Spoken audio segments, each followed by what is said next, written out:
হরে কৃষ্ণ, রাধে রাধে, শুভ সন্ধ্যা সবাইকে। তো বন্ধুরা, আজকের ডেইলি ব্লগে থাকছে আদিবাসীদের রাজবাড়ি। আর সেই রাজবাড়ি দেখতে কীরকম হয় দেখার জন্য অবশ্যই ভিডিওর সাথে থাকতে হবে। তো অপূর্ব সেই রাজবাড়ি। আমি আমার বর বাইকে করে এগিয়ে যাচ্ছি সামনের দিকে, আর পৌঁছে গেলাম সেই রাজবাড়িতে। যদিও এখনও বাড়িটা আমি দেখাইনি, তবে বাইরের প্রকৃতির রূপটা দেখো।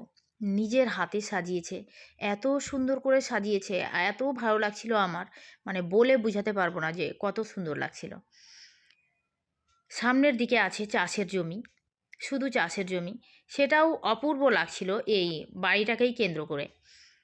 তারপরে দেখো আকাশের রূপটাও খুব সুন্দর ছিল, যদিও তখন ছিল ভর দুপুরবেলা, প্রচুর রৌদ্র ছিল। বরবাবুকে দাঁড়াতে বললাম, না আমি এখানকার একটা ভিডিও তো বানাবোই, কারণ আশা করি আমার এত ভালো লেগেছে তো বন্ধুদেরও ভালো লাগবে।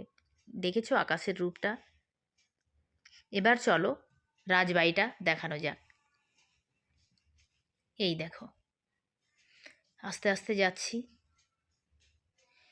কি সুন্দর লাগছিল বাড়িটা, দেখো এত সুন্দর লাগছিল।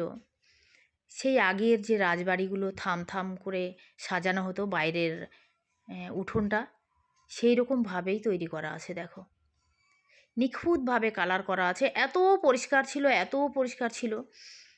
তারপরে সামনের দিকে এই আলুর বস্তাগুলো রাখা আছে, আর বাম দিকে দেখালাম চাষের জমি, আর বিভিন্ন ফুল দিয়ে সাজানো বাড়ির চারিদিকটা। এর মধ্যে আমিও আছি। টাটা। তো কেমন লাগলো ভিডিওটা একটু জানিও, যদি পারো সাবস্ক্রাইব।